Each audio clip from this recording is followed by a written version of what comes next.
for the best so that I would have enough time with my current battery situation to do everything I wanted. We're gonna start with a short video that I wanted to show you guys, and then if we're lucky, we'll see how much of we can react to the interview that Major Guarev Arye had.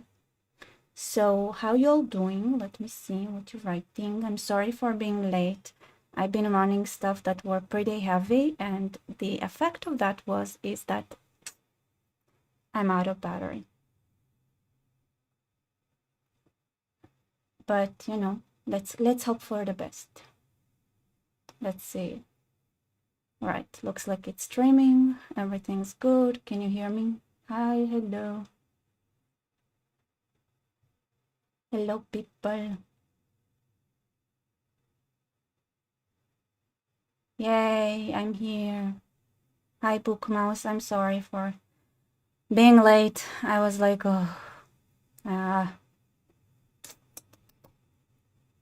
people say we have life. I'm sorry.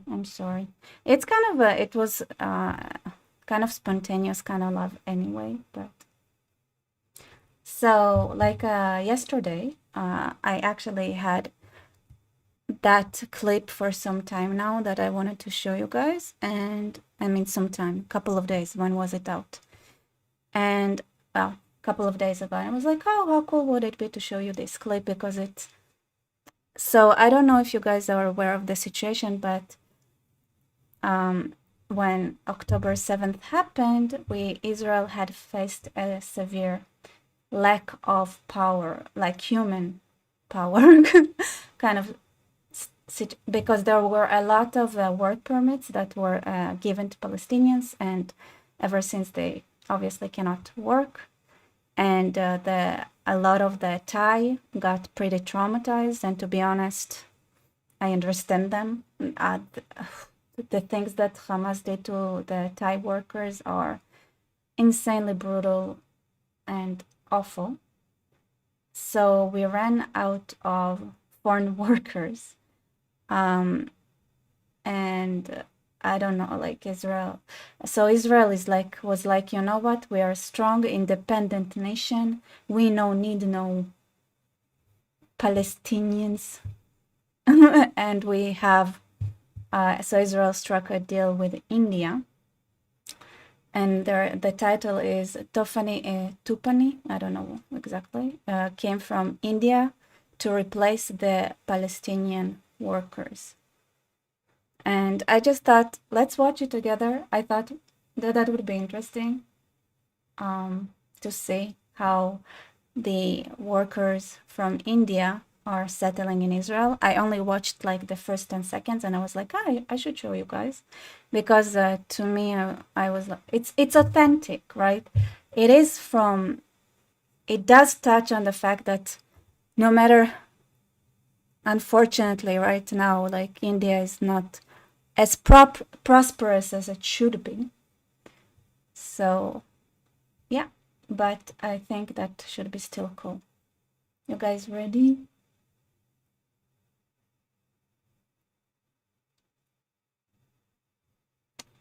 You guys ready? Good. Should I start? I want to see your comments. Let's see what you're saying.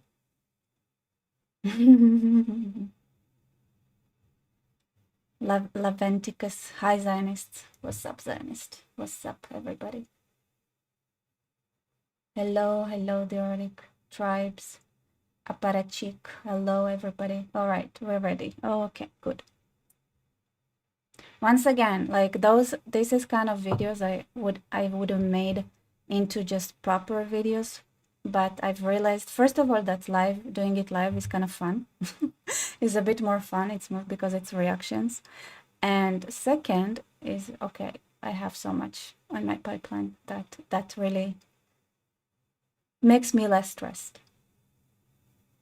All right, let's start. So do you like living in Israel?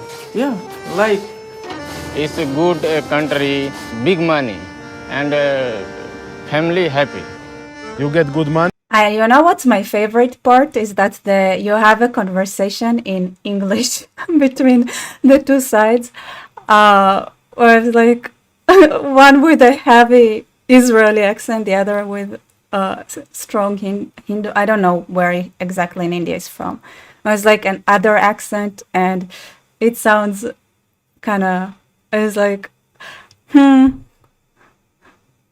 They both sound very like something that would be generously mocked in American TV.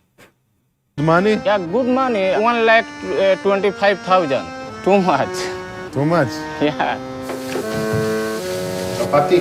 Yes.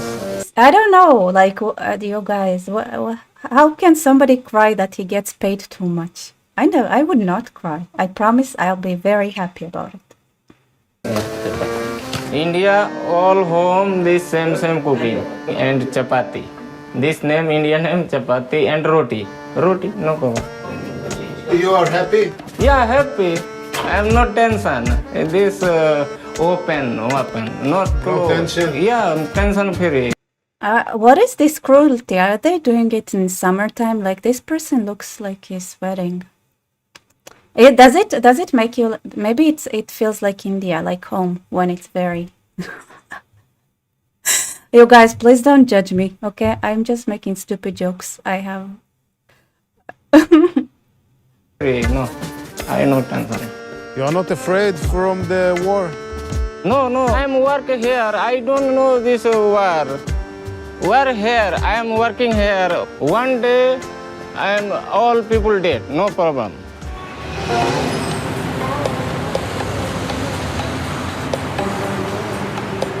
Oh, interesting. There is information here. So the show is called 2 minutes, the time, but the video clip is 5 minutes.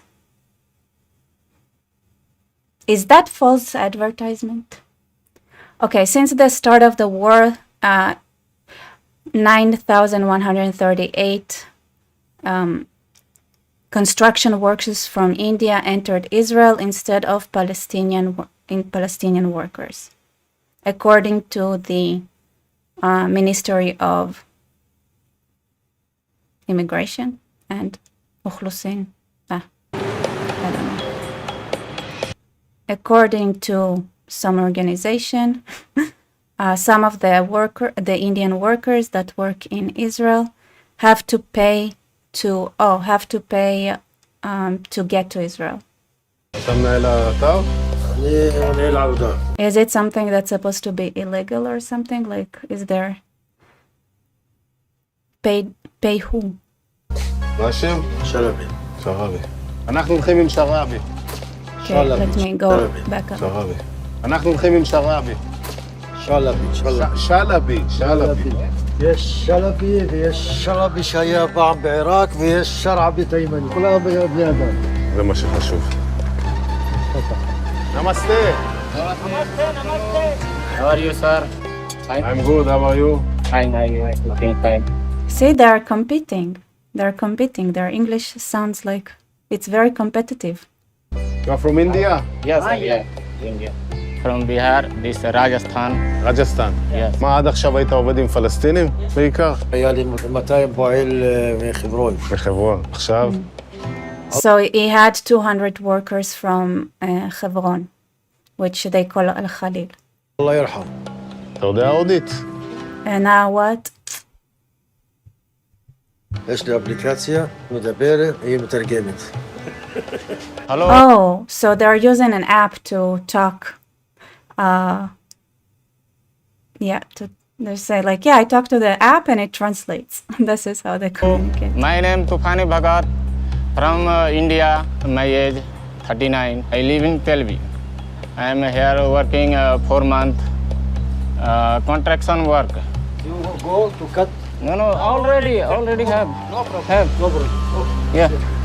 My company good, is staff good, Bokato, good morning, and coffee, tea, sweet. Mr. Ahmed giving sweet. Hard work, no problem. Every time 12 hour, 10 hour, no problem. עכשיו אין פלסטינים בכלל, לא? מאז 7 לאוקטובר אין. Yeah, saying there are no Palestinians now at all, right? It's like now since October 7th, there ain't any. תשאל בן כביר. בלעדיהם פה נגיד, המשק ככל שיורד. Do you think they're gonna go back? And it's like, ask Ben Gvir. מתדרדר. הקצב אחר? קצב בגליגה? אין השוואה. שמיים וארץ. Wait, I wanna know. I think. אחר? קצב בגליגה? אין. ככל שיורד מתדרדר. הקצב אחר? ככל שיורד מתדרדר. הקצב יחזרו לעבוד. תשאל בן כביר. בלעדיהם פה נגיד, המשק ככל שיורד מתדרדר. הקצב אחר? קצב בגליגה? אין השוואה. שמיים וארץ. You're saying they're not happy about it. They're saying that as the longer we are without Palestinian workers, the things are gonna get worse. And it's like, oh, are they working in different pace? And it's like, yeah, like heaven and earth. So I guess maybe they're not trained enough or something. אנחנו תמיד לחוצים. בלון לחוץ. We're always stressed. כאלה יכולים לחיות שבוע ימים על קצת לחם או בננה או כל דבר. אבל אצלנו לא מג'נונים כמו פה. אנחנו תמאים. המנטלית פה היא כאילו, הבן אדם הוא תמה כמה שרוצה להרוויח יותר כסף. I have no idea what they said. They talk about bananas and water, but really, I think it's too difficult to try to comprehend what they were trying to communicate. שיקומה? תודה רבה. Good night, boss. Saudi, my work 7 years, and Dubai 5 years. And now what's the difference? Saudi, too much this follow the rule, go to right and go to work. This my room, upside. Beautiful is right. All people this good smile. Saudi, all close. There. I am hello sir. No speak. But is right good. Oh, wow, okay. So after working, well, I guess that's English, so I don't need to translate anything. But but I don't know. It's funny to trash talk about other nations, I guess. Hi sir, how are you? Hi, everybody. Hello. Namaste, bhai sahabs. He is my partner, room partner and cooking partner. You know about the war? किधर बम पड़ रहा है किधर से सब आदमी लोग phone करता है लेकिन हम लोग को तो इधर कुछ मालूम नहीं नहीं मालूम नहीं है कुछ बारे हम लोग अभी न्यूज़ देखते ही नहीं कितना time. Well, I wanna address that.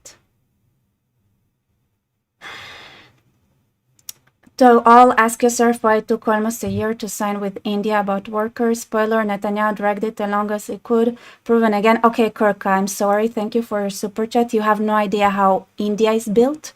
I have friends that I talked about it with them from India, and they said that there is no harder bureaucratic system to deal with than India.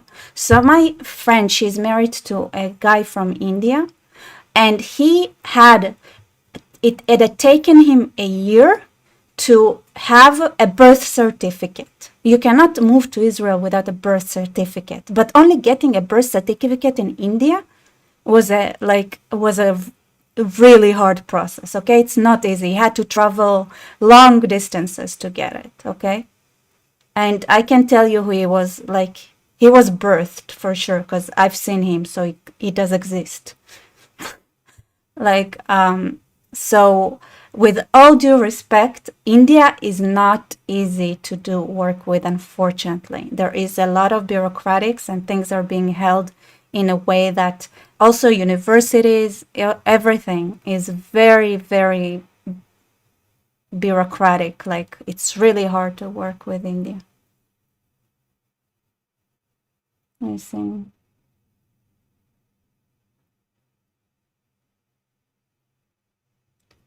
I've never heard Netanyahu called. Oh, he gets called a leftist a lot.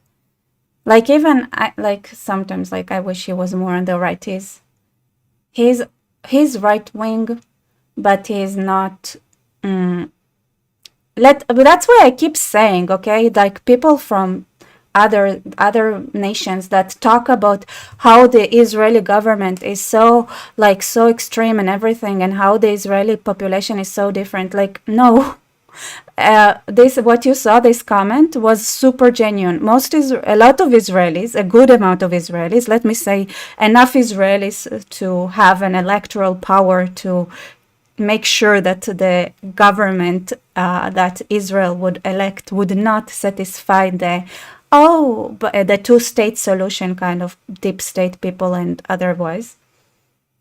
Yeah. Yeah, that's a very, very common thing to say, that he is a leftist.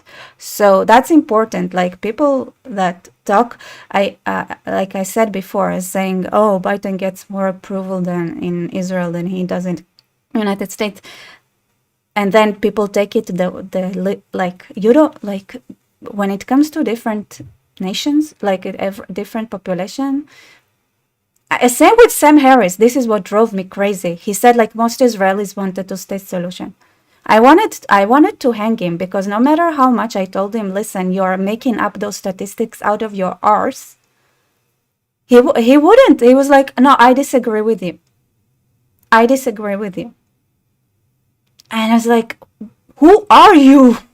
Like, you are a Pakistani who lives in Australia, and you're telling me what are the correct statistics of Israelis? How many approve of a two-state solution? Kills me. Yes, I would agree. Netanyahu is a bit too much on the left, but he's a smart man, so at least he navigates the water. There is also the problem. You cannot be that much out of the rest of the world. Otherwise, it's like we're gonna be a complete pariah state as well. Oh, you guys don't know that I talked to Sam Harris? Yeah, Sam Harris, Harris Sultan. I don't know why I said Sam Harris. I'm sorry. Destiny, same thing, right? It's the same kind of purpose. Harris Sultan. I'm so sorry. Sam. I guess because like his name is Sultan, it's like sounds like Sam to me as well. It's like both start with S. Sorry, guys. Am I a fan? Are you like me a fan? I respect him. And it's really hard for me to judge. There are things that I could say. I wish he would have kicked out this Bahab Meira, like sent her to the crane if it would have been possible, like right away, or like didn't give. But on the other hand, like there is a limit to how much you can micromanage. It's really hard to tell, to be honest. But I respect him. Yeah. Jax, thank you so much for giving 5 memberships. I love new 5 members. Jax saying late I am. I was late too, so we're all late together.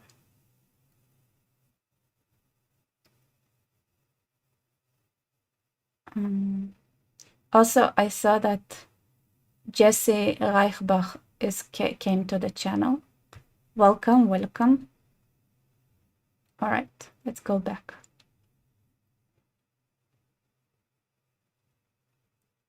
Timing bomb से डर नहीं लगेगा sir? अरे बम पड़ेगा पास में तब डर लगेगा ना, अभी कहाँ, अभी तो कुछ नहीं है. Every month I am send money India.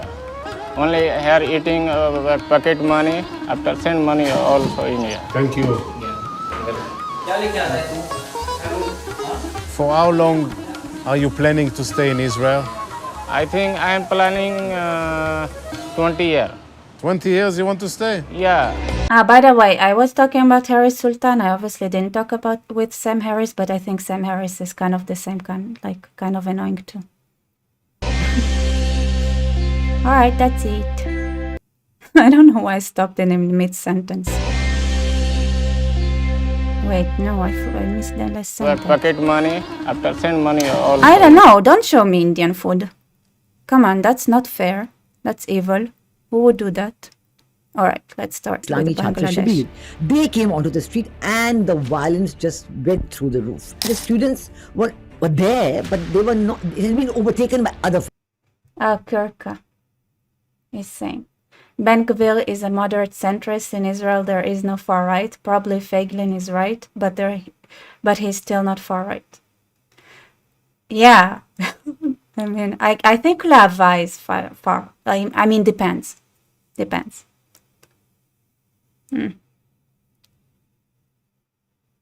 I mean, going and demonstrating against Lucy Irish wedding is kind of extreme, like very unnecessary, to be honest. So I would say maybe those are far right, just because like it's not like clearly she's not gonna beat him, and if she does, he probably deserves it. Okay, so let's not get involved in that. All right.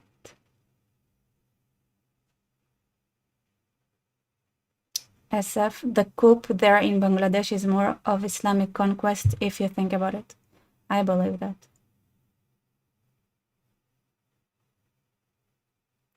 All right, let's see. I think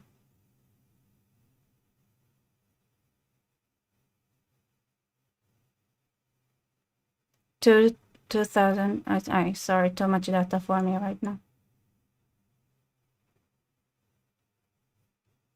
I didn't, also, like, I don't know everything that Lava is doing, but like Lucy Irish was unnecessary. Other forces. The students were not the prime drivers of the violence, the prime drivers of the clashes anymore. There is a feeling that, the Bangladeshis don't remember 1971. Jamaat-e-Islami has influence inside the Bangladesh army? Oh yes. When they came back from Fort Williams and they met me, they had tears in their eyes. They said, we know now that India has not forgotten 1971. Even the Hindus and minorities are being asked to step down from any post they may have. Why won't America extradite the killers of Bangabandhu? Why won't they do it? For people to say that India is pro-Sheikh Hasina or, anti-somebody else is not correct, because we are dealing with the Prime Minister who has been elected in Bangladesh. Absolutely. Anybody who follows social media, even mainstream media, there is a very strong anti-India feeling in Bangladesh. I'm talking about the street, man. In fact, I remember in my time, they used to say that, every aircraft that comes from Pakistan to Bangladesh has about 8 or 10 people who step in without any papers. You can't send back a former head of state because that calls into question your credibility. Tomorrow, anybody who comes to India, India will hand over, that means. Hello friends, welcome again back to GAP, the Guarev Arye podcast. You've been asking me about Bangladesh.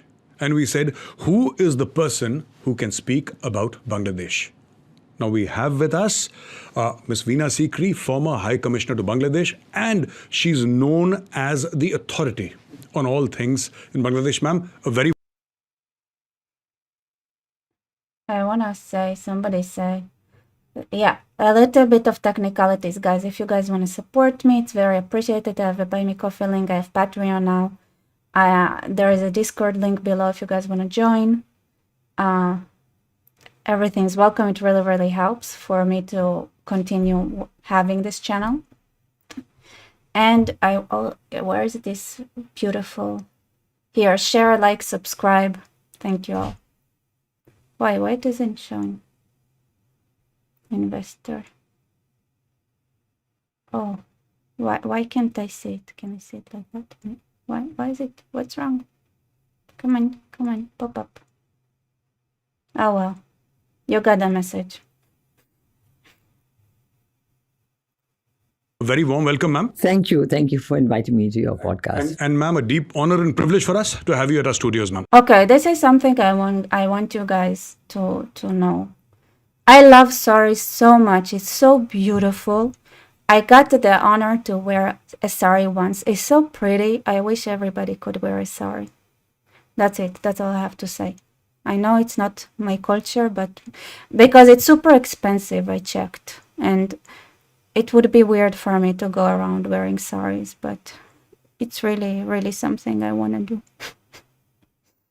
Okay, thank you for listening to my pain. Yes, ma'am. My first question, ma'am, is why did this happen? Whatever happened, why did it happen, ma'am? All of a sudden, suddenly we find that, of course, there were protests going on for quite a while, but suddenly we find mobs at the Prime Minister's door. Can you give us a brief background? Well, I think, let me put one sentence right in the beginning. This has been a military coup, a regime change operation that has, caused Sheikh Hasina to leave her post, resign from her post and leave the country. I say this because, yes, the students' protests were there. Let me give a little background to the students' protests. Now, Sheikh Hasina has been Prime Minister for the last 15 years. And during this time, the Awami League has always been pro-student. In 1971, when the Liberation War started, in fact, on 25th March 1971, when Yahya Khan was in Dhaka having talks with Sheikh Mujib, after the elections in which Sheikh Mujib's party, Awami League, had got the largest number of seats, and he should have become Prime Minister of Pakistan. But, Bhutto did not want that, and so there were talks to see how to work it out. The talks failed. Ayub Khan surreptitiously left Dhaka, but he gave the green signal to the Pakistan army to launch Operation Searchlight, which was a genocidal operation against the people of Bangladesh, which continued for the next 9 months. And the target of this Operation Searchlight was twofold. First, arrest Sheikh Mujib and send him to West Pakistan. Second, go to Dhaka University and start killing the students. So this was, a very much, they had played such a big role in supporting the liberation of Bangladesh, in talking about it, getting opinion in its favor. So they've always been a very dynamic group in Bangladesh. And so the Awami League has always been in very close touch with them. But in 2018, when, and because of that close touch, in the Sheikh Mujib government, there was reservation kept in public jobs and in government jobs and public sector undertakings for the students. 30%, and then later on this went up to 56%, including other categories. But in 2018, when Sheikh Hasina was Prime Minister, there was a movement by the students against the reservation. And, at the time, in 2018, jobs, all other factors came into play. And actually, Sheikh Hasina accepted their demands. So she abolished the reservation. I gave the background to show that how Awami League was committed to reservations for the students, but when there were demonstrations in 2018, she abolished the whole system. And from 2018 right till 2024, there have been no reservations at all for students. And in 2000... Excuse me, ma'am, but why is nobody talking about this? Well, the background is very important. That's why I'm going into it a little bit more in detail, because just to show that what really was the students' position and who were they, how did it happen. So between 2018 and 2024, no reservations at all.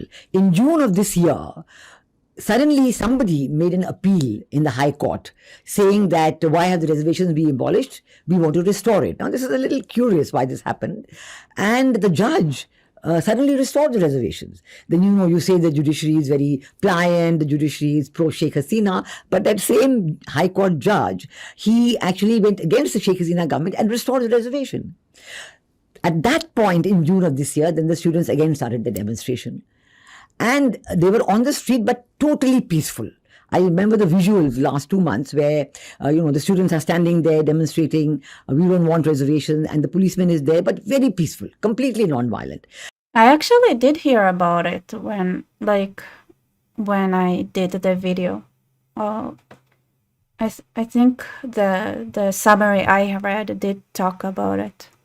This continued till about middle of July. In the meanwhile, Sheikh Hasina's government actually went in appeal to the Supreme Court against their own High Court decision, saying we have abolished reservations in 2018, we want to go back to that situation. Now, in the appeal to the Supreme Court, some of the student groups actually joined the Sheikh Hasina's Attorney General in appealing. So I'm trying to show that the students, some of them were actually a lot of them were on the same page as the Sheikh Hasina government. And the students' movement in Bangladesh has never been a kind of hierarchical, unified structure. It's a broad-based structure. There are different groups from different universities. In one university, there may be more than one group. They all have coordinators. And these coordinators then work among themselves and decide what to do. So, some of the students coordinated, they were with the Sheikh Hasina government, and the appeal was filed in the Supreme Court, and the date at that time was given as 7th of August for the Supreme Court hearing. And the peaceful demonstrations continued. The students were there. The police was there. Sheikh Hasina did two very important bilateral visits. She left the country to show how peaceful the situation was. She came to India in the third week of June. She went to China in the second week of July. Till 15 July, there was absolutely no violence. Now, at that point, on the 14th of July, she does a press conference whenever she comes back from a foreign visit, and she was doing one on her China visit. Somebody asked her about the students' demonstrations and so on, and she said, yes, we are talking to them, we have gone to the Supreme Court, there will be a hearing in the Supreme Court. And then people asked her, then why was there all this reservation by Awami League? She said, no, the students and the children of freedom fighters, they're an important group. They gave their lives, their fathers and grandfathers gave their lives for the nation. And of course, we will give reservations to students of freedom fighters, not to students of Razakars, not to children of Razakars. Now, this use of the word Razakar was deliberately misunderstood by some groups of students. And from that evening, and 15th of July, the next morning, violence started. And students, even some of the students were armed. Where did they get the arms from? They were armed. When that happened, the Chhatra League, which is the students' wing of the Awami League, they came onto the streets, and there were clashes between the students and the Chhatra League. Now, in those clashes, some people died. There were some police firings also. On 17th of July, Sheikh Hasina goes on television, makes an appeal to the nation, saying, I have ordered a judicial inquiry into the students' death. Please be calm, because the Supreme Court hearing has been advanced to 21st of July. So please wait till the Supreme Court comes. From 7th of August to 21st of July? Yes, it was preponed to 21st of July. And she told everybody that, yes, there's going to be a Supreme Court hearing on 21st July and so on. So please, I request for calm, and I will do a judicial inquiry on the students. At that point, but that point, what had happened, that because Chhatra League had come onto the streets, the student wing of the other political parties, notably the Jamaat-e-Islami, their student wing is called the Islami Chhatra Shibir, they came onto the street, and the violence just went through the roof. It's like they looked for an excuse. The BNP's Chhatra student wing, Jatiwadi Dal, they also came onto the street. So there was completely... Like they were all armed at home, and they were just looking for an excuse to go out. I don't understand why they need an excuse. Can't they just go out randomly? What's the excuse for? A violence driven by the clash between the Islami Chhatra Shibir and the Chhatra League and the other parties. And this is what got out of control, because after this, it was the Islami Chhatra Shibir which was controlling all students' demonstration. They were controlling the violence. And the violence really spread despite... the army was called in, there were shoot-at-sight orders, and it really became huge, went out of control. On 21st July, when the Supreme Court decision came, that in fact was, absolutely what the students wanted. So the Supreme Court said, we are going to reduce the freedom fighters quota to 5% and 2% more for other categories. So 7% is all the reservation, rest will be completely on merit. Now, this is actually what the students had wanted, because they had never really asked for abolition of quota. Theirs was a quota reform movement. So they wanted reform of the quota, and they got this reform on 21st of July. In fact, after that, some of the students' groups, I told you there are so many of them, they actually put a moratorium on their protests. And they said, we're not going to protest anymore, but we have a list of demands for Sheikh Hasina's government. We're going to talk to her about it. And the demand was she should apologize to the nation. There must be a full inquiry. There must be compensations. And there should be no students' political wings on campuses. So they wanted completely apolitical, all that. There was a whole list of demands, and they were going to talk to them about it. But, the violence just continued, because by now it was in the hands of the Islami Chhatra Shibir, and there was a huge amount. And in fact, even the news... That's the only thing I don't understand. Why are they looking for an excuse? If they had it, they probably had war prepared some time ago, right? Why do they need an excuse? This is there. Is it for global media purposes? Do they have advisors that tell them, hey, you cannot do it unless you have an excuse, because otherwise the New York Times would have a real problem justifying the killing of Hindus in Bangladesh. So if you wait for a moment that there is an excuse, then you can claim that those Hindus supported Hasina and therefore deserve to be hanged and treated like shawarma. Could that be the logic? Newspapers in Bangladesh, I remember one of the Daily Star, for example, they did a study on how did this violence happen, who were the people, how many people died, and they came up with a figure before the final round of violence that about 204 people had died. This is what they published in their paper. Maybe after that there'd been some addition, but at that time, which was I think after the Supreme Court verdict, 204 people have died. Of them, 53 are students. And the rest are, policemen, bystanders, political party figures, the Islami Chhatra Shibir, Chhatra League, all that. So all this was showing that actually the students were there, but they were not, it had been overtaken by other forces. The students were not the prime drivers of the violence, the prime drivers of the clash. So this is sad, right? That it's so easy to take advantage of those kind of things, okay, the student, their protest is legitimate, but it's so easy to take advantage of that. Clashes anymore. And I think that if you look at the facts, the way it happened, the army came out, they were violent, a lot of upset people were upset with the violence. At that point, we come up to now, the violence going beyond the end of July and into early August. And at that point, we have a situation where the army chief, also appointed by Sheikh Hasina, but he was responding to his own people. There is a group in the army which is very pro-Jamaat Islami. I think this group is the one which has really got the supreme upper hand. Brits, listen, this is the situation of your police now. And they said that we will not fire on anybody and Sheikh Hasina must go. So now they transformed the demands, this group which was there and the students being supporting this group said now we want 1 point program, Sheikh Hasina must resign. So the army chief, I think, was forced to accept this demand, and he asked Sheikh Hasina to resign and leave the country, which is what she did.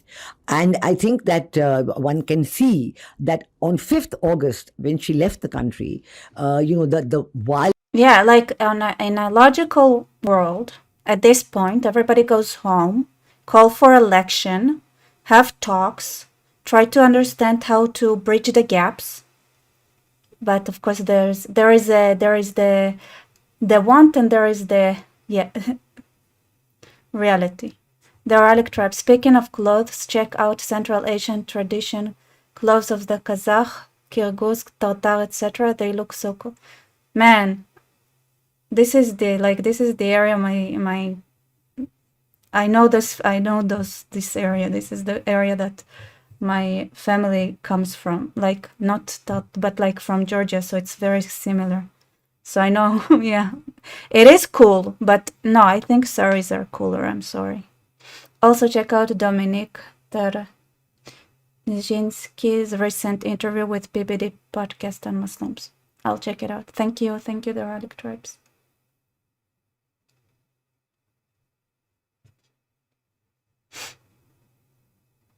Violence erupted even more all across the country, targeting the minority communities, the Hindus and the other religious minorities, targeting any evidence related to the liberation war. So the first targets were the statues of Sheikh Mujib. They were just, and I know the students, they're not anti-Sheikh Mujib. They are very patriotic. They believe in the liberation war. They, cherish the memories of the liberation war. On the language day in February, they always go in great numbers to pay tribute to those who fought for the Bengali language and, ultimately got the thing. And so, but the attack immediately after the 5th of August was on everything to do with the liberation war. Sheikh Mujib's home, the place where he was assassinated, that was burned to the ground.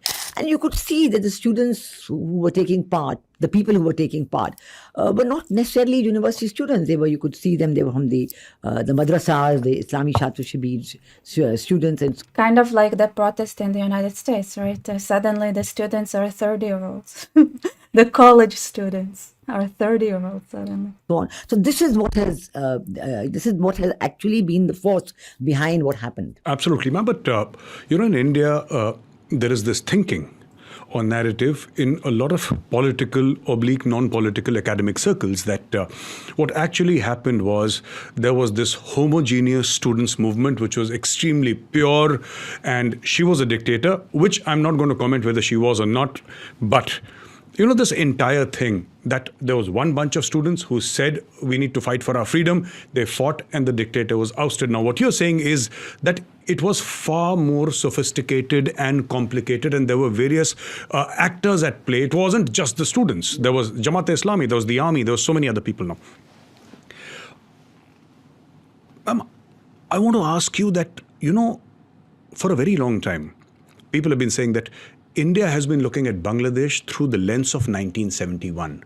That, thousands of Indian soldiers and officers lost their lives and East Pakistan became Bangladesh. And somehow there is a feeling that, the Bangladeshis don't remember 1971. What is this about? I also want to complain, I want to add my pain as well, our pain. Israel was the first country to recognize Bangladesh, and yet what did we get from the Bangladeshis? I don't want to, but imagine a very inappropriate hand gesture right here now. Well, I think, first of all, of course, 1971, the Liberation War, was, a huge, I would say, cataclysmic event. I mean, we had 10 million refugees coming from Bangladesh into India. India was looking after the refugees. The situation in Bangladesh was absolutely dire, and there was a genocide going on against the people of Bangladesh. Somebody saying, sorry, madrasa students are all like Hamas. Don't compare them to those protesters. I'm saying those who joined. There are Hamas people, actual Hamas people. There was also Nukhba, at least one Nukhba person that is also participating in those protests in the United States. And just like the madrasa don't belong to those are not university students, there are Hamas people in the protests of the university in the United States as well. And of course, India had to take action. There was then, as you know, from 3rd of December, the war with Pakistan. And I always think that, we call it the Indo-Pak War of 1971, but it really was the Liberation War which played the key role, because Bangladesh was formed in that. When I went to Bangladesh in 2003 as India's High Commissioner, as part of my briefings in Delhi, people told me exactly what you're saying, that, you're going there, good, but, Bangladesh has forgotten 1971. And you'll find this when you go there, they've all forgotten. And I was a bit surprised, but I said, all right. So I went to Bangladesh, and I'm always fond of traveling. So I used to go into the countryside, meet villagers, meet school children. I think Islam, because you have to recite a lot of useless information, like you have to recite the Quran, but the Quran has a negative effect on your brain. So you forget important things. Because I noticed this trend, right? Let's say you take somebody, you cure their cancer, and then they kill your nephew, And that's, I don't know why it's such a common pattern that we're seeing with people associated with Islam. Meet school professors and, meet people from all walks of life, inside Dhaka and outside, everywhere, whether it's Chittagong, whether it is, Gopalganj, everywhere. And, when I met those youngsters and people, and even Mukti Jodhas, they said to me, India has forgotten 1971. And I was absolutely amazed. How is it possible? India has forgotten 1971. And I said, and then I realized there's a complete lack of communication. There's a complete miscommunication between India and Bangladesh. Because if you recall, after Sheikh Mujib was assassinated in 1975, on 15th of August, as we know, the date was very carefully chosen. And after that, there was a military rule. And memories of the 1971 war were sought to be eradicated. The posturing, the reasoning, the whole understanding of 1970 war was changed according to Bangladesh military students, according to Bangladesh regular students in the history books. The role of India was just not there. So actually, it was only the old people, the people who were their Mukti Jodhas, their children, they knew how their parents described the war. They were the ones who remembered. And I thought we got to correct this. So the first thing I did when I went there was, when I heard this from them that India has forgotten 1971, I recall that, in Fort Williams in Calcutta, every year on 16th of December. It's my Eastern Command headquarters. Oh, yes, it is Eastern Command headquarters. That's right.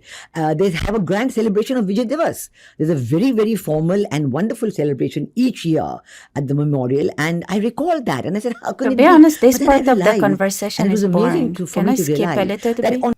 participate in the Vijay Divas celebration. Like, I in don't Fort care Williams. about the celebrations of whatever. Okay, so where is the interesting part? In Fort William celebration. And then in 2007, I must tell you about 2007. It's a very interesting point. That in 2007, there was an army-backed caretaker government in Bangladesh. And 2005 in Bangladesh, we had for the first time in Bangladesh a chief of army staff, Muin Ahmed, who was Bangladesh trained. He was from first course of BMA, Bangladesh Military Academy. And I must say that I saw the difference because before him, the army chief had been a Pakistan trained. All of them from PMA? Yes, all the way of them from PMA, all Pakistan trained. And their attitude was different. Their thinking was different. And many of them were even reluctant to meet the Indian High Commissioner to talk about interaction between Pakistan, Bangladesh Army and Indian Army. And in fact, Bangladesh Chiefs of Army Staff had been very reluctant to visit India. But after General Muin Ahmed took over as Chief of Army Staff, immediately I called on him, and it was a very wonderful and warm call, and talk of cooperation started between the army, the Indian Army and the Bangladesh Army. That's too much this is the army which information, took over. I want to ask you, ma'am, is this a conspiracy theory, or there was such a thing where people wanted something from Bangladesh and she said no? Well, I like conspiracy theories. This is a statement made by Prime Minister Sheikh Hasina. So I cannot go into saying that since I have not spoken to her about this. I cannot say whether it was true or not. But certainly I can say that, she has often spoken, and we know that the American government was very much against her. That is true because ever since her father passed away, was assassinated, the assassins of her father, two of them who've been convicted assassins, are living in USA. One is living in Canada and so on. So she's always been wanting to say, give them, extradite them and so on. And that has not happened. So this has always built a very edgy relationship between Prime Minister Sheikh Hasina. I'm sorry to interrupt you, ma'am. Why won't... I'm sorry, but why would the United States host any kind of assassins? It's weird. America extradite the killers of Bangabandhu? Why won't they do it? Well, they just haven't. I mean, there's been no reasoning for that. And they're just stalling. Yes. There's no answer. There's no reasoning for that. And although even the war crime trials were held because of Sheikh Hasina. So, the whole memory of what happened in the Liberation War and who was it? How did it happen? Who were the Razakars? Who were the people who were supporting Pakistan in the genocidal attacks? All that has only come out when Sheikh Hasina held the war crime trials. And at that point, she was incredibly brave because a lot of countries were against it, including Pakistan, Saudi Arabia, Turkey. But she went ahead. It is the memory of my father. He was assassinated for this, and I want to do this in the memory of my father to identify it was. She also completed the trial for the killers of Sheikh Mujib. And this is what, some of them were sent to the gallows, some of them. In fact, one of them was in hiding in India, and he was sent back to Bangladesh. So they dispersed after that, the entire group. So this is something that Sheikh Hasina had very close to her heart. And this is her entire vision and her entire belief in what she stood for. So I always consider that Sheikh Hasina is a strong nationalist. She was looking always for the development of her country, for the interests of her people. Now, for people to say that India is pro-Sheikh Hasina or, anti-somebody else is not correct because we are dealing with the Prime Minister who has been elected in Bangladesh. Absolutely. In 2009, the elections she won, they were the largest, and the world recognized they were free and fair, and she got the largest possible majority, 3/4, which she never expected herself to get that kind of majority. And she did. And so she started all this process of the last 15 years of development, of, finding out about the killers of her father, the events, the war crime trial. Now, 15 years is a very long period. There's always a huge anti-incumbency. There will be a lot of her decisions which would not have been welcome, would have been criticized, and so on. And so she had a lot of people, calling her autocratic, calling her she doesn't listen. Maybe, I'm sure with, this 15 years, you get isolated, you don't know, you don't have your fingers on the pulse of what's happening. That's Rebecca, as you said earlier, cockroach is a better friend than United States. Oh, I have such a good sense of humor. Yeah, it reminds me, it's so random, okay, but I remember that I watched like a childhood video of me, and I was making stupid jokes, and I was like laughing. I was like, oh my god, her sense of humor is amazing.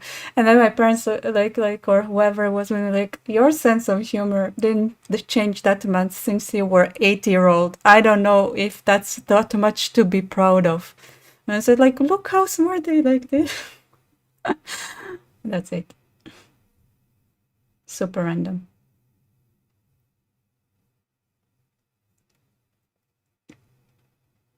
That could have definitely happened because in so many years this is absolutely inevitable, and I think that is why you see that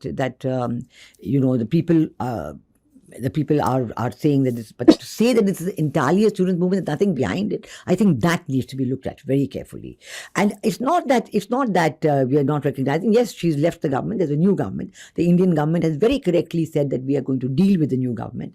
We've offered constructive engagement with the new government. We've offered that we'll work with you.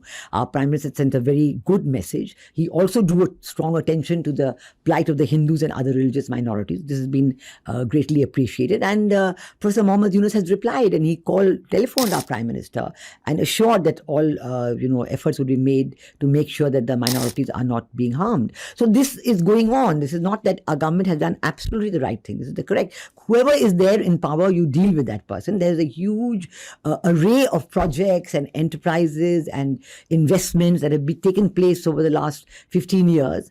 And certainly we would like to carry that forward. All the connectivity projects, the power plants, the exchange of electricity through the power grid, which is an absolutely unique area. The Friendship Pipeline, which brings petroleum products from Numaligarh in India, in Assam, to the north of Bangladesh. Instead of having the same petroleum products go right from the port in Chittagong and come, by truck with all the pollution and expenditure and, all the difficulties. So all these projects are ongoing. We would like to continue that. We want to carry on the relationship with the Bangladesh people. Relationship is basically a people-to-people relationship. And of course, one must be aware what is going on. That is very... I think people-to-people relationship also sounds like corruption. But yeah, I get it. It depends. Sometimes it's justified. Very important, but the relationship remains people to people, and it will always be so. So all these projects that were done with Bangladesh, the $8 billion credit line, in 2 or 3 tranches given to the people of Bangladesh for the projects, joint projects selected, whether in railways, whether building, community projects, high impact community projects. All this. I don't care about that. Where is the next conspiracy?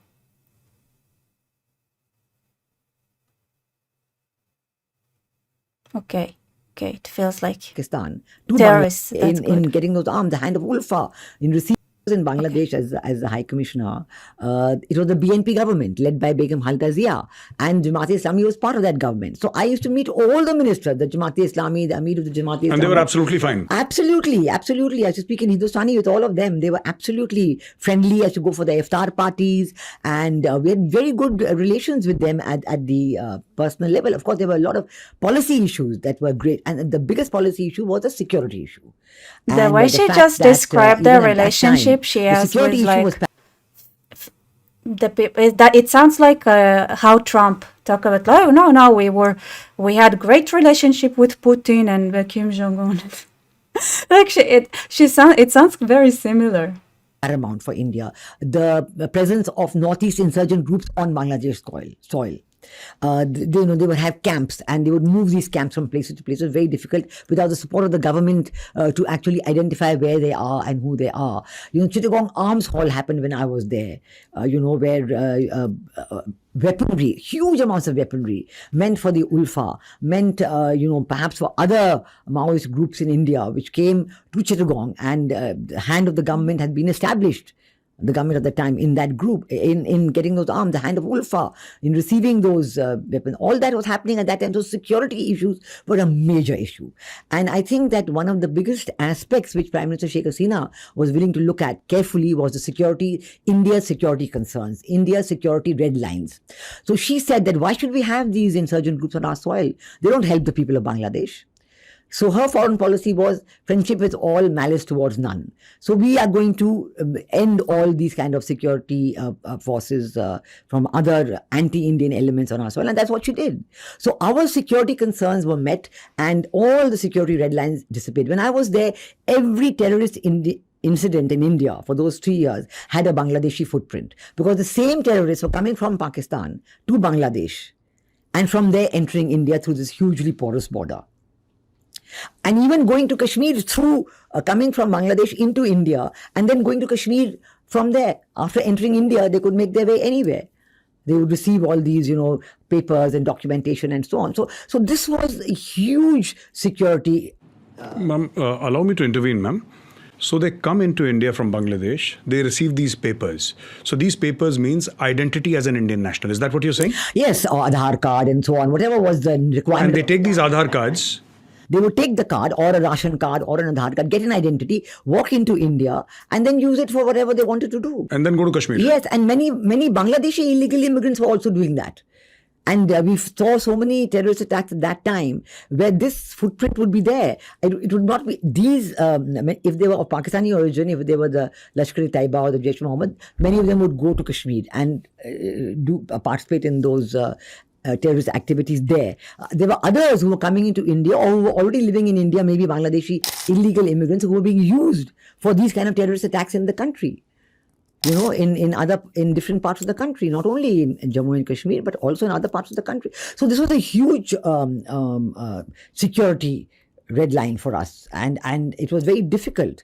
In fact, I remember in my time they used to say that every aircraft that comes from Pakistan to Bangladesh has about 8 or 10 people who step in without any papers. Who are just allowed to come into the country, and then from there where they go, what happens. Those were huge problems at that time, and we had constant discussions with Prime Minister Khalida Zia on the subject, but there was no, shall I say, resonance or no, dealing with those issues, which were immediately dealt with afterwards. When even during the Abiy caretaker government, there was an improvement in the situation. I told you that the first BMA chief, General Moin Ahmed, even under him, there was an improvement in the situation. And then later on, when Sheikh Hasina came in 2009, there was huge improvement in the situation, and all the problems were solved. So to say that this is like pro-Sheikh Hasina, anti-Sheikh Hasina, that's not the issue. The issue is meeting India's security concerns. I say even to the interim government and elections, if they are going to be held, there's a lot of talk now that elections will not be held in a hurry because there's too much reform they're saying to be done. Yes. So all this is there, whether this government is going to stay on, and the students want to form their own political party. The students, I have to show you how amorphous the group is. Yesterday's papers had the report that some students groups from Chittagong, they have resigned, they have left the Students Against Discrimination movement because they say we're not being kept informed by what is happening. Because 2 of the student leaders are now in the interim government. One of them is now in charge of the IT ministry, and the other student groups are objecting to what they are doing. So, but at the same time, the people in Dhaka say they want to form a political party, and that's going to take time. So all this it's a churn. It's a complete churn that is going on. One has to understand behind it what is there, and certainly one has to see what that means for India. For India, our security concerns are paramount. With Bangladesh, we have a 4,000-kilometer border. As you correctly said, we solved our land border with Bangladesh. We solved our maritime boundary with Bangladesh. In fact, the maritime boundary was a disputed boundary, and there were a lot of talks between India and Bangladesh that, how do we solve it? The talks didn't bring the results. And then the Bangladesh government decided to go for international arbitration on their own. And India was very apprehensive. That's interesting. So you're saying traveling to Kashmir from Bengal to fight for Islam is not news. It's not new. Started first by disciples of Shah Waliullah. I don't know how to read it. Wahhabist. After the fall of Islamic rule in India in 1700. Wow.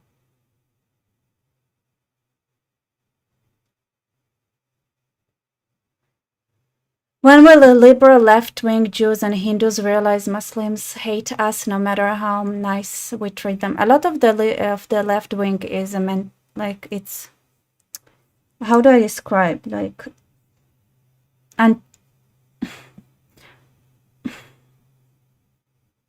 like it's a hard mental situation, and I think part of it is also understanding that if you talk to someone and they're obviously like not following the, you know, there is a mathematical how do I say branch that called logic, and you have like A comes like A brings A, if A then B and C then B, then that like, I'm sorry, and B to C, then A to C, you know, like things like that. Sorry, I'm doing awful job. But what I'm saying is I actually made a video about it, like the studying, like how important it is to understand mathematics in order to know how to talk and debate, because knowing how to read statistics and how to understand logical like all those things are super important. And when you talk to someone and they are constantly committing logical mathematical fallacies, this is something that can be easily be computed. And when somebody it's like that, I think it's also should be our job as a society to understand, okay, those people have logical, they're not capable, like their logic, it's like they have dyslexia, but for logic, you know. And if somebody is limited like that, then I think it needs to be recognized, you know. Just don't let somebody who cannot read numbers do your math. I think this is something that is like, it's educational. This is why I for some time was like how to debate, because it's actually mathematical as well, you know, axioms and logic, and you know, the hard part is agreeing on axioms, right? But after that, then there is a whole like understanding statistics, understanding even for example, when I heard this statistic, like that there are more Israelis that support Biden than American Jews, like I could tell immediately how it's a distortion, like, because like I said, like 13% of Americans approve of Biden and then 16% of Israelis. But then if you look at Trump, then Trump gets way more support in Israel, and way more than Trump, obviously, than he does in the United States. It's just that because Israelis are not maybe as involved or whatever, you know, it's like, okay, they care about, do they seem like they support Israel or not? That's it. So whatever. I mean, it's like, but people, like, if somebody hears that and they think that therefore Israelis support Biden, then this person just is not fit to understanding data and politics. They don't have the capabilities. They don't have the requirements. This is a person with dyscalculia that is trying to do math. And then I think we as a society, like with a proper education and understanding, like that there is actually a great reason to know statistics and how does like how is it called, like probability works and price functions and things like that. And people who cannot grasp those concepts, they do not understand the reality in front of them. And that's it. They just don't understand the reality in front of them. So it's not that like, I just think we should learn that just like some people cannot do some things but can be great at others, some people can be great mathematicians but still suffer from logical fallacies.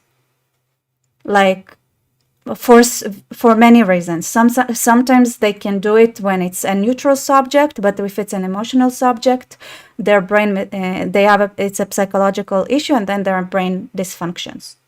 And steadily the statistics, like you give them the exact same statistical problem, one has same numbers, same everything, you just change the name from I don't know, like any made up disease versus corona, and then suddenly they would read they would understand the data completely different.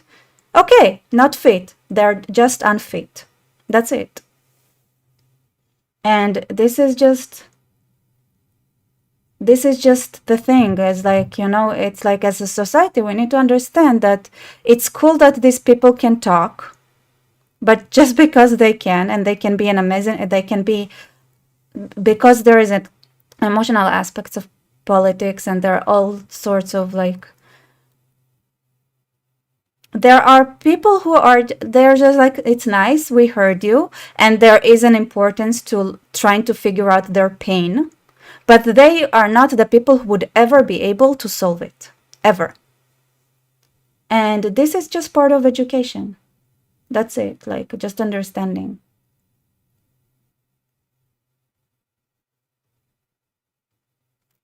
That what would be the result of the international arbitration could be accepted. By the time the international arbitration result came, Prime Minister Modi was Prime Minister in India, and he said, whatever the result, I will accept it. And when the result came, there was a lot of concern that would, the Indian government, but no, he said, yes, we will accept it. We will not ask for any review. And so the maritime boundary has been solved.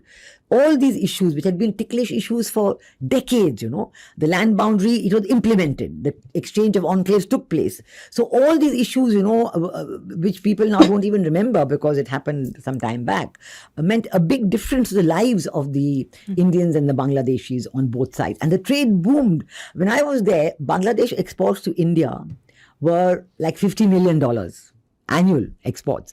And I said, oh, I must double this. I must make it 100 million. And of course, I worked very hard and we got it to be 100 million. Today, the exports are $2 billion from Bangladesh to India. And that's a huge atmosphere of prosperity for all those people doing it. India has given a completely we don't have a free trade agreement, but a completely open market. And there's no restrictions on Bangladeshi exports except for a very few items, alcohol and tobacco and some items like that.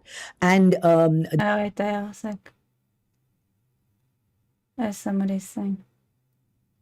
And you're describing me, Rebecca. I'm a narcissist, so everything is about me. Yes, actually, narcissism, like I would describe it like that. I don't think psychologists love it, but narcissism is an emotion-based logical fallacy. Like it's an emotional based cause of logical fallacies, because you're involved in it. So I think narcissism is this problem. It's like people who feel that they're in danger by recognizing the next step of a logical move. If they follow mathematics correctly, even if they are great mathematicians, their mind panics, and they just wouldn't do the right logical step. The next logical step. So yeah, it is a sort of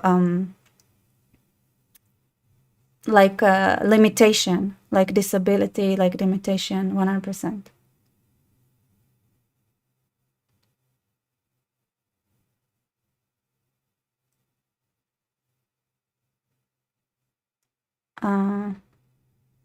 Course, clinically, narcissism is a lack of empathy for others. No, that's a different circuit. I'm not. I think lack of empathy for others I guess depends, but I'm not sure. I think the stronger element is the me part, right? They can be very empathetic if they don't feel threatened, for example. So that's something that a narcissist can do. For example, right? And they might, but even like it depends how self-absorbed they are. But let's say they're in a situation with somebody and it doesn't concern them, and they don't feel threatened by showing empathy, they might be great with being empathetic. So I don't think it's that narcissism is lack of empathy of others. That's a different problem, I would think.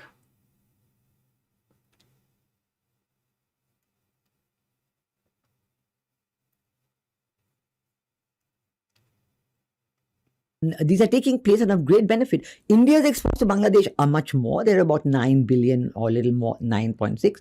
But these exports to Bangladesh tribunal, and they've set up some structure there, and they're saying that she's responsible for genocide, etc., etc. Now, 2 points here, ma'am. The first point, of course, is that what should India do in this regard? You can't send back a former head of state because that calls into question your credibility. Tomorrow, anybody who comes to India, India will hand over, that means. That is one. Number two is that why isn't Bangladesh, and it pains me as an Indian, in 2016, Mr. Kiran Rijiju, who was at that time Minister of State in the Home Department, or the Home Ministry rather, he said in Parliament that there are over 2 crore illegal Bangladeshis living in India. So nobody's asking for their extradition, but Sheikh Hasina, how does this play out is my final question to you, ma'am.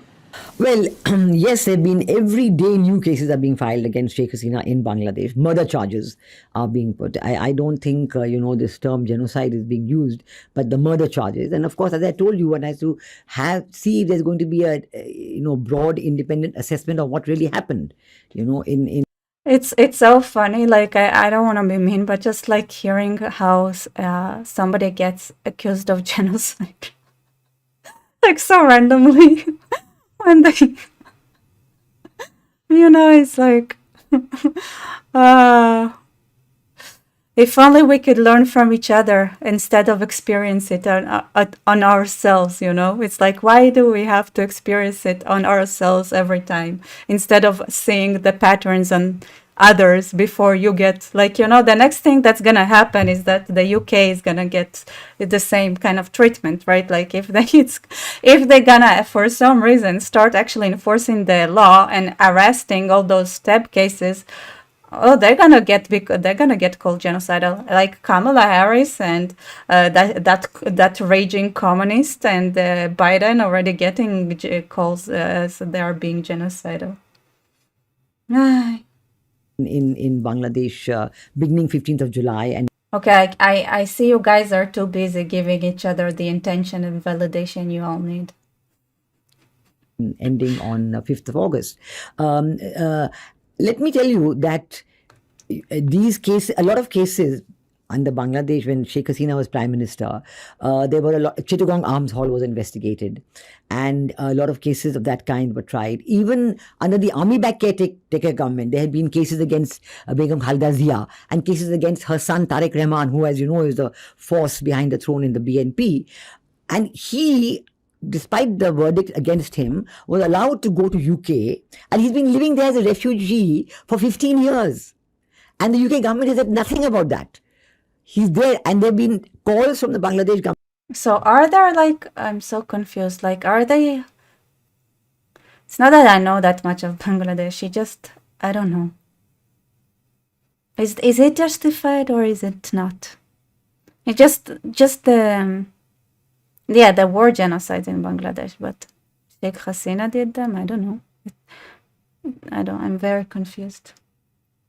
Government to send him back and trial, and of course there has been nothing from the UK government about that, and he's living there 15 years, and of course a lot of talk about who's supporting him, etc., etc.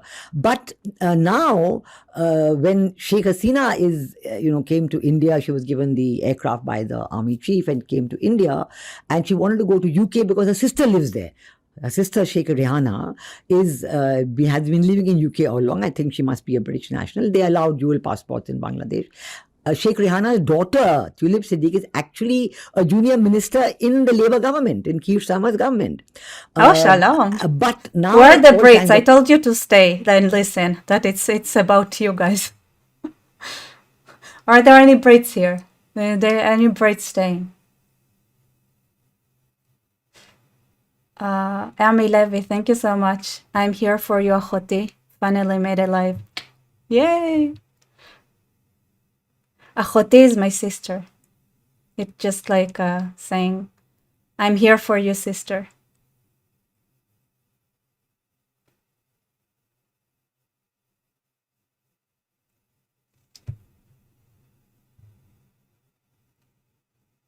Of questions are being brought up that no, this is the rule. There's no such rule. It is just that they want to create the problem for Sheikh Hasina to go anywhere, to say that she has no place to hide, etc., etc. For us in India, I think Sheikh Hasina has been a good friend, and I think it depends first and foremost on what Sheikh Hasina would like to do. If she says that she would like to live in India for some time, I think there will be absolutely no problem from the Indian government side, and I think that she will be assured of, a safe stay in India. We must remember that she's lived in India before, and when her father was assassinated, when Sheikh Mujib was assassinated, and the whole family was wiped out, even her youngest brother, very young children, her pregnant sister-in-law, all of them, they were killed. She and her sister Sheikh Rehana, they escaped because they were in Germany at the time. They were visiting Sheikh Hasina's husband, who's a scientist. He's passed away now. He was doing a project in Germany, and she escaped. But then she came back to India, and under Prime Minister Indira Gandhi, she was allowed to stay in India. She stayed here for many years, 5-6 years, till she went back to Bangladesh, and she was invited to take over the reins of the Awami League party, and then she went back and entered political life in Bangladesh. So I think that she is very confident of a safe stay, and I think the people of India would be very happy with that. So I don't see any kind of, problem with that. Yeah, I think just as... I think the judiciary there has to be, because they used to accuse, when the judiciary was appointed by Sheikh Hasina, they were accusing the judiciary of being pliant. And in fact, this judiciary, all the judges appointed by Sheikh Hasina were removed by the students growing them. The students growed them last Sunday, I think, and they were forced to just resign. And now there's a new judiciary, and they're receiving all these cases. Well, let's see how it goes. Thank you very much for talking to us, ma'am. And there are so many things that you shed light on, which this entire thing that the students of Bangladesh are a homogeneous lot and they think alike. And okay, every time Major Guarev Arye says something, I'm sorry for being far. He summarizes it so well. That's it. That's all I had to say. This is some sort of a pure freedom movement. That's not true. I think you've just punctured it majorly. And thank you for coming on our podcast. Ladies and gentlemen, I am with Miss Veena Sekhri, former High Commission to Bangladesh. And she said that, you see, this is not as simple as it sounds. So there is an American interest, there is a Jamaat-e-Islami interest, there is a Bangladesh Army interest, there are various factions of students which are not a homogeneous lot at all. There are various conflicting political ideologies. I hope you enjoyed this podcast. Ma'am, I wish, maybe I skipped it by mistake. Because I skipped randomly when they started talking about things that were a bit too hardcore for me to follow. But I wish you would explain more about how much the Hindus are in danger and things like that. So maybe I should find another explanation that maybe would shed light on that. Just, I don't know. What do you guys think?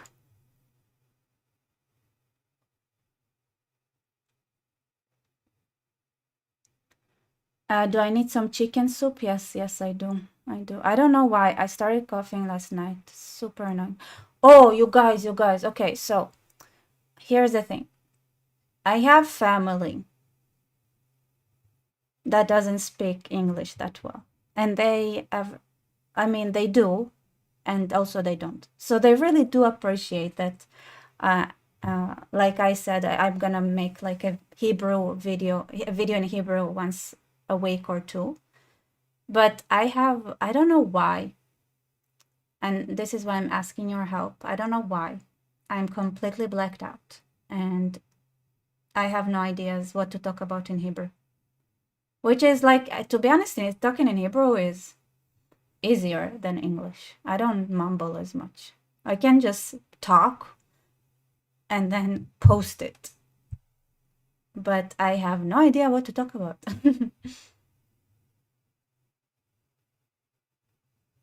Maybe get the major back on your channel. What, back to my channel? He was never on my channel. What major? I'm very confused.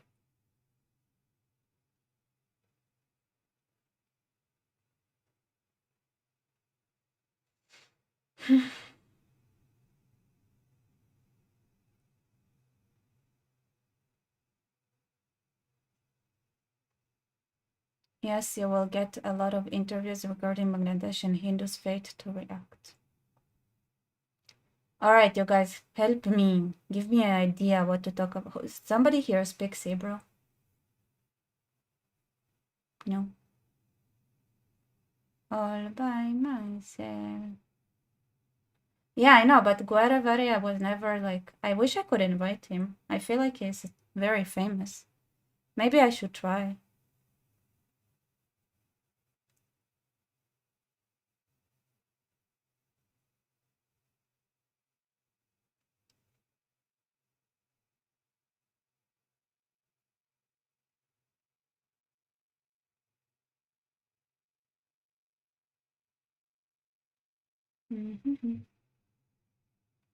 Major Guarev Arye. I wonder how hard that would be. I should try. Never say no before you try, right?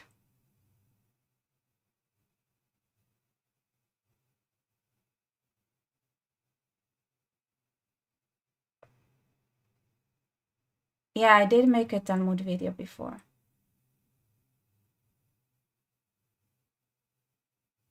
Interview Moshe Feiglin. I actually messaged him. He never answered.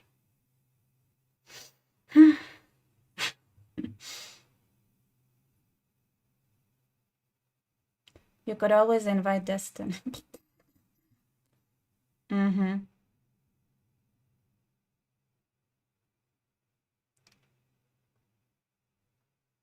Maybe do some intro to Islam in Hebrew. What's intro to Islam? Allahu Akbar, boom. I think it's too short. And also it's not even Hebrew.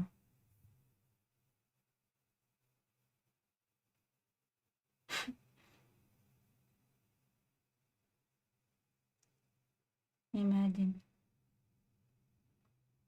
Interview Dr. Einat Wilf.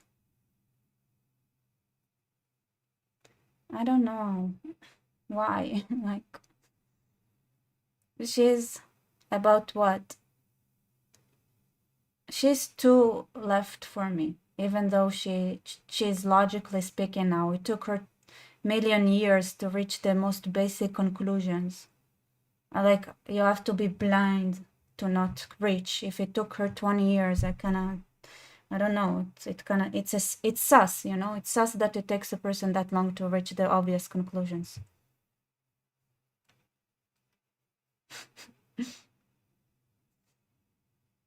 What do you want me to talk about with Einat Wolf? Like what?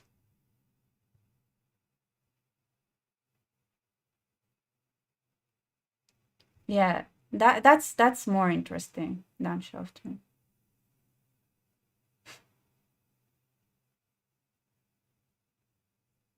Yeah, but I don't know. To me, it's like it's like I don't know.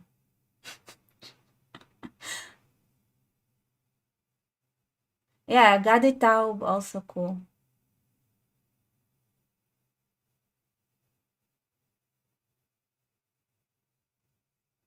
I thought about it as well. They had to see Oslo Accords. I don't think she got the Oslo Accords. I think it took her way longer than that. Like, this is how sad the situation is.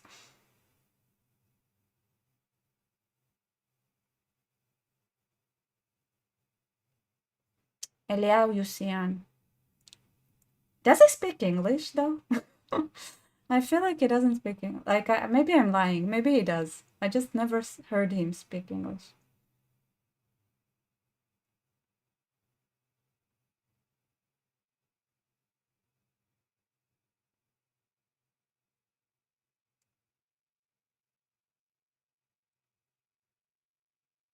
Ask her not, how does it feel that it took her 30 years to realize what every right wing understands after 10 minutes?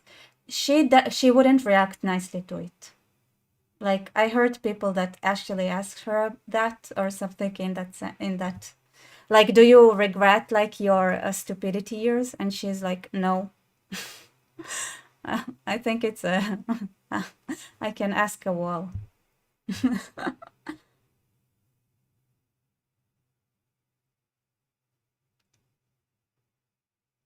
Are there prophecies in Judaism about the end of times like there are in Christian?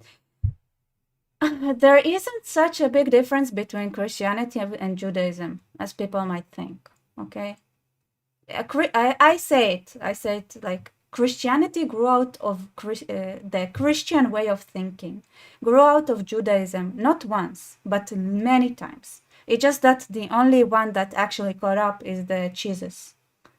The others didn't catch on that hardcore, but it's like something that Judaism tends to do, like birthing Christianity. All right, you guys, you're giving me zero ideas here. I'd have to think myself.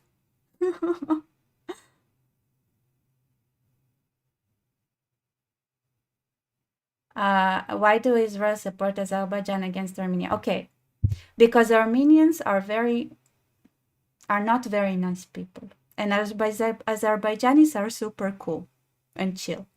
That's like I'm joking. Like it's not that far from the truth, to be honest. I guess it's on the people level, I guess.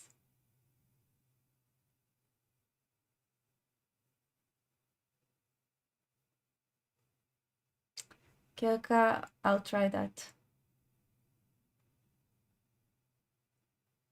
All right, guys. I think you guys understand that I'm asking for something in Hebrew. I feel like I asked what you got. You answered about like what you want to hear, not what I should say in Hebrew.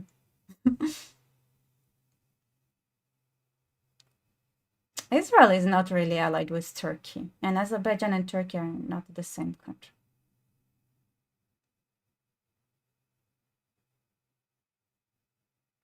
What did I skip? All right.